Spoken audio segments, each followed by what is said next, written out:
Skull Knight is one of, if not the most iconic character in Berserk, yet so little is known about him. How does a character with so little screen time and a sense of mystery become so popular?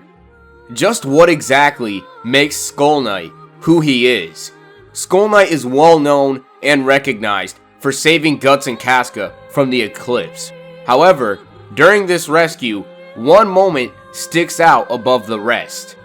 One where Void and Skull Knight look at each other, almost as if they know each other. Skull Knight even quotes Void during his battle with Zod. Void would say that this too lies within causality's current. Very well, I wager myself upon my sword. All lies within the currents of causality. How well acquainted with Void would Skull Knight be if he felt the need to quote Void so casually? How long ago would Void and Skull Knight have known each other? Supreme King Geyseric. He was an emperor who was able to subjugate dozens of nations and establish an age-old empire, encompassing this entire continent for the first and only time in history. Whenever Emperor Geyseric went into battle, he would don a dreadful helmet shaped after a skull. According to the legend, I think he gathered workers from all over the empire and forced them through hard labor to build a large capital city. Then the king lived in the utmost extravagance while levying heavier and heavier taxes on the people. The city ended up becoming a melting pot of feasting and pleasure. At least I think. But God finally decided he couldn't condone the Skull King's deeds and sent 5 angels. By lightning and great earthquakes, the city was erased from the face of the earth without a trace in the span of a night. How long ago would this have happened? It goes back a long time, about 1,000 years ago. When taking this into consideration, this would mean that Geyseric would be around 1,000 years old. But what makes this so significant? Why does this 1,000-year period matter? So you did come. You, who've been our foe for a millennium. I figured you wouldn't let this chance slip past. For those who do not know, a millennium is a period of 1,000 years. So this means that Skull Knight is 1,000 years old, which would mean that Skull Knight is as old as King Geyseric.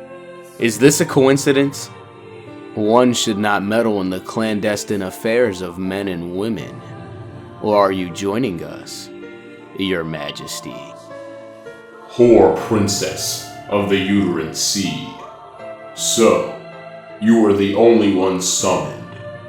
It also seems that Skull Knight knows the godhand very well. However, this would not be the first time Skull Knight has been addressed as royalty. It has been far too long, Your Majesty.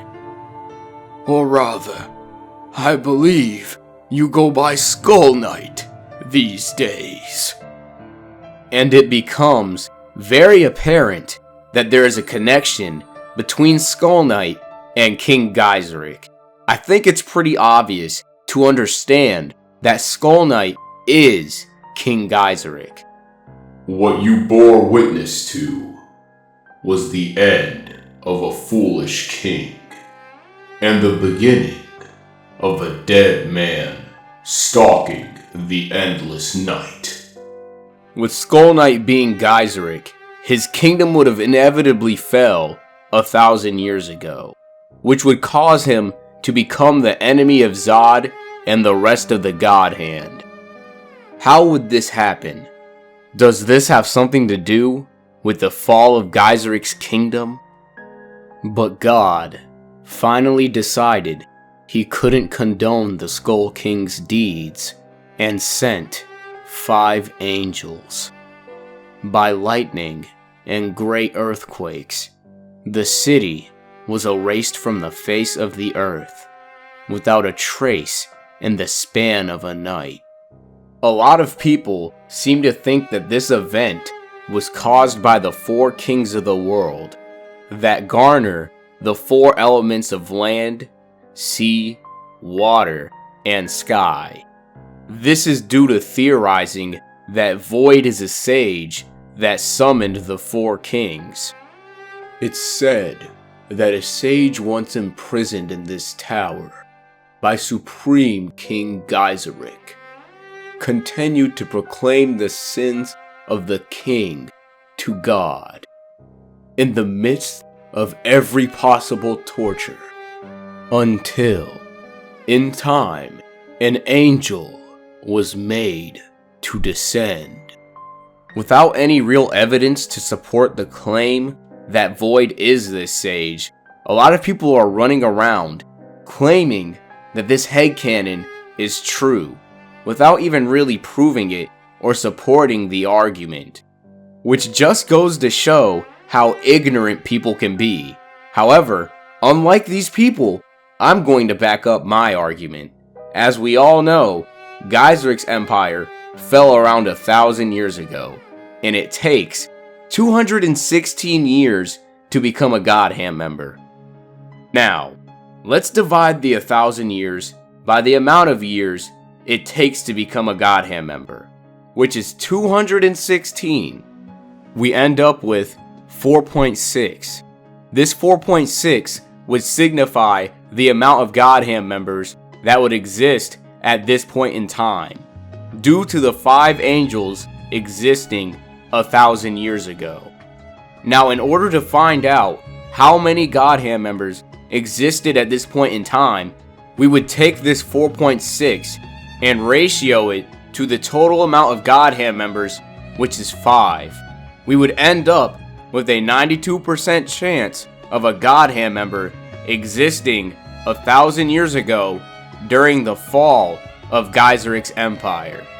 Since there are 5 godhand members in total, and it takes 216 years in order to become a godhand member, if we multiply the years it takes to join by the amount of members in the godhand, we end up with 1,080.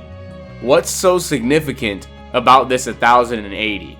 Well, this lets us know that in order to have a complete set of godhand members, 1,080 years have to pass. And knowing that Geysiric's empire fell about 1,000 years ago, if we take these 1,000 years that passed when Geysiric's empire fell and divide them by the 1,080 years that it takes to have a full godhand, we would also end up with 92%. This means that there's a 92% chance of an eclipse taking place 1,000 years ago, which again goes to show that there was a godhand member that existed during the fall of Geysiric's empire. But who exactly was this godhand member? Just figured I'd show him one. A blood memory that seeped into the armor. What caused its previous owner's life to be consumed by the Berserker.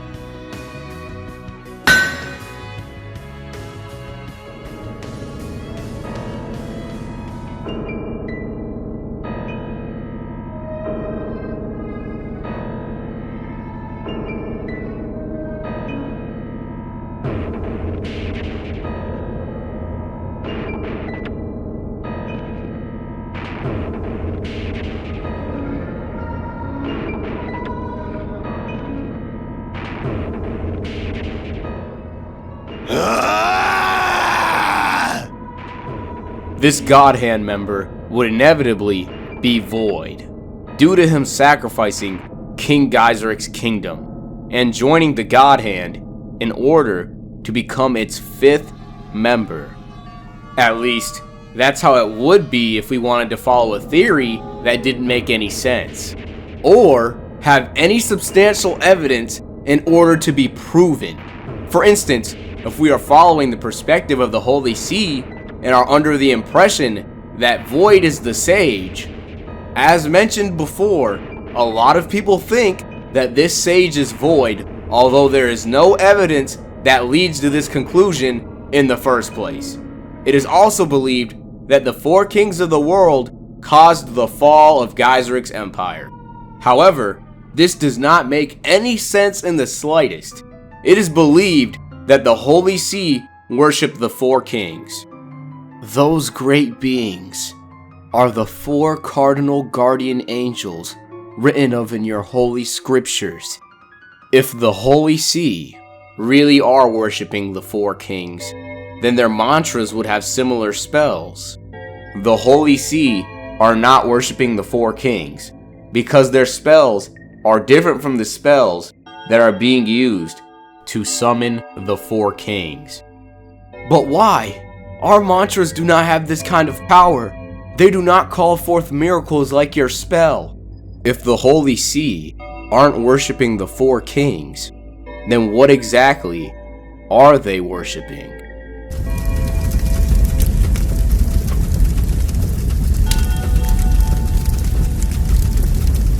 "'Tis the goddess of flame!"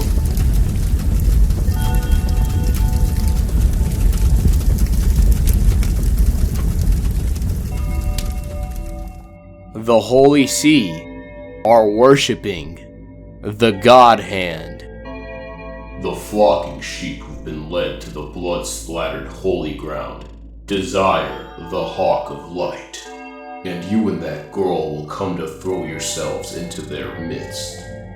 It nearly parallels that other time, the eclipse. The flocking sheep that are mentioned would be the Holy See, and they are worshipping the Hawk of Light, which is Griffith, who is a member of the godhand. Therefore, the Holy See are not worshipping the four kings because they are actually worshipping the godhand. It's said that a sage once imprisoned in this tower by Supreme King Geyseric continued to proclaim the sins of the king to God in the midst of every possible torture, until, in time, an angel was made to descend. The sage that was tortured in the Tower of Conviction was not worshipping the four kings. Would someone who was tortured be able to summon the four kings? Would someone who was tortured summon beings that exist to protect? This four-hued light is the spiritual power of great beings deep within the astral world who love and protect us. The four kings are beings who protect, so I sincerely doubt a tortured person would have the intention to protect anything. Would someone who was tortured have positive thoughts? Not that. They're at the Tower of Conviction. Are you saying the God Hand are there? They exist everywhere in this world. Any place negative human thoughts swirl in a large concentration. Due to possessing negative thoughts, the sage would summon the God Hand inside the Tower of Conviction. Surely, this holy ground has miraculous virtue. It must also fill worship with power. The worship that is being filled with power is not from the four kings. But why? Our mantras do not have this kind of power.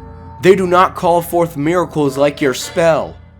As mentioned before, what the Holy See were really worshipping was the God Hand, and the Tower of Conviction, which literally takes the form of the God Hand's hand, shows that the tower is a holy ground for the God Hand.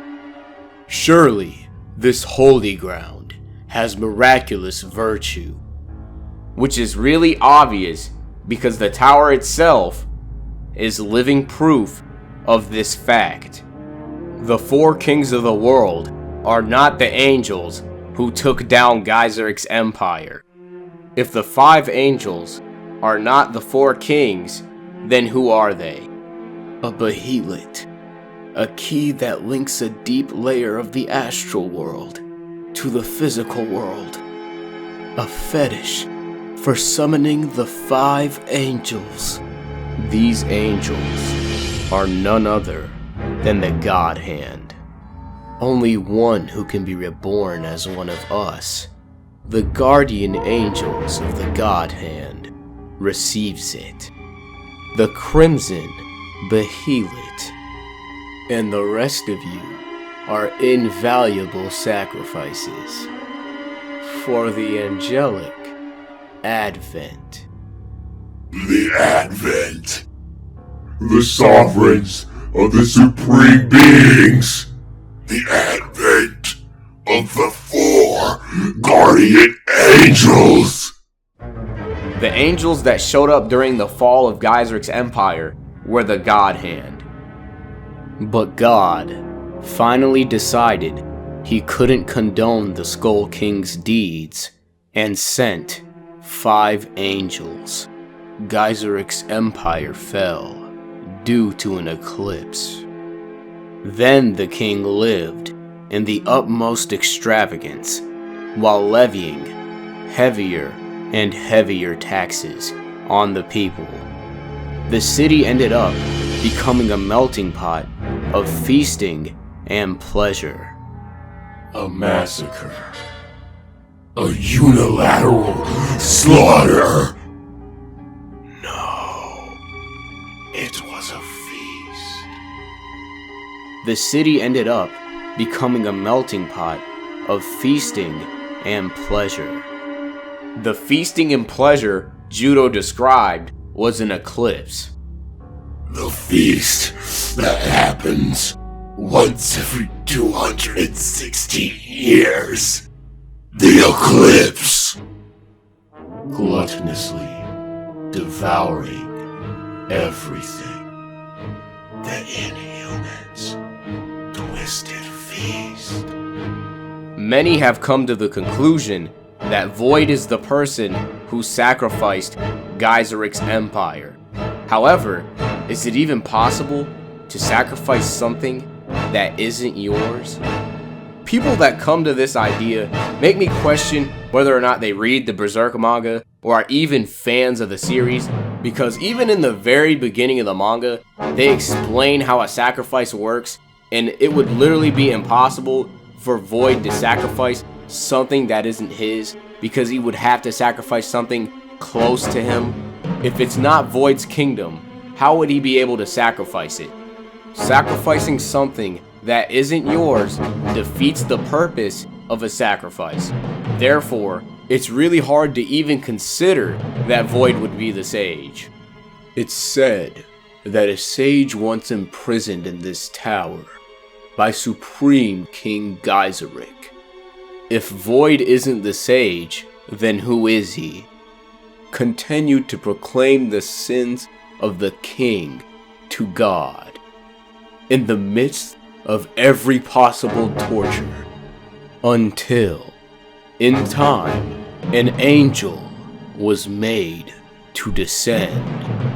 Void is an angel, a Behelit, a key that links a deep layer of the astral world to the physical world, a fetish for summoning the 5 angels. If Void is the same angel who appeared among the sage inside the Tower of Conviction, this event would have undoubtedly took place 1,000 years ago. But at times there are exceptions. When the concentration reaches a critical point, one who should exist in the divine domain is incarnated just once in 1,000 years. It goes back a long time, about 1,000 years ago. With a sudden connection to the story of the Skull King, Void would have the potential to incarnate 1,000 years ago, which would be around the same time Geyseric's empire fell. Is this a coincidence? The Tower of Conviction would be used to incarnate Void. Surely, this holy ground has miraculous virtue. This incarnation would parallel the time that Griffith was tortured in the Tower of Rebirth and received an audience with the godhand. The incarnation would have the sage, who was tortured just like Griffith, but instead of an audience with the godhand, he would become the vessel for Void. They exist everywhere in this world. Any place negative human thoughts swirl in a large concentration. Due to the negative emotions that the sage possessed, Void would be able to come into the physical world with a vessel. But at times there are exceptions. When the concentration reaches a critical point, one who should exist in the divine domain is incarnated just once in 1,000 years. The sage would be no different than the egg of the perfect world. And by using the sage's body as a vessel, Void would then be able to exist in the physical world. But what about the Tower of Rebirth? Why exactly do you think the Tower of Rebirth is called the Tower of Rebirth? It is said the Tower of Rebirth was built in order to seal that unclean past. The birth. The fifth blessed king. What lies beneath the Tower of Rebirth are the remains of King Geyseric's kingdom, which are being used in order to create Falconia. According to my scryings, it seemed he had restored an ancient metropolis near the foot of the World Tree. In this new world of chaos, it's ironic that the root of his tree is like the eye of a storm. A land of calm spiritual power that repels any wicked ethereal bodies. You could say it's the one and only kingdom where people can live in peace and prosperity. If Geyseric's kingdom is inside the Tower of Rebirth, then who started an eclipse? And larger ones are called the Dragon Path, and reach deep into the astral world. That egg at your side is a fetish for opening the Dragon Path deep into the abyss.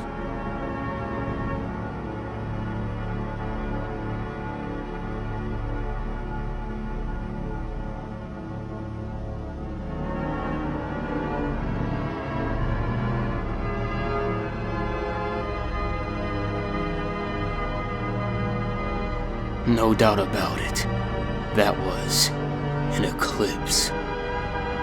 But for who exactly? It's not possible for Void to sacrifice something that isn't his. As a sacrificial offering for the invocation of doom, not just any lump of flesh will do. It must be someone important to you, part of your soul. Someone so close to you that it's almost like giving up a part of you. King Geyseric sacrificed his wife.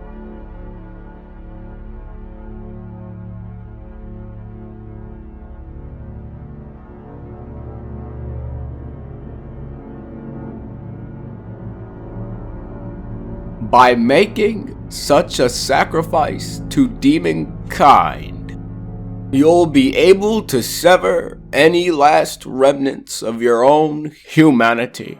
I am a portent of doom, the remnant of a grudge. My aim is ever singular.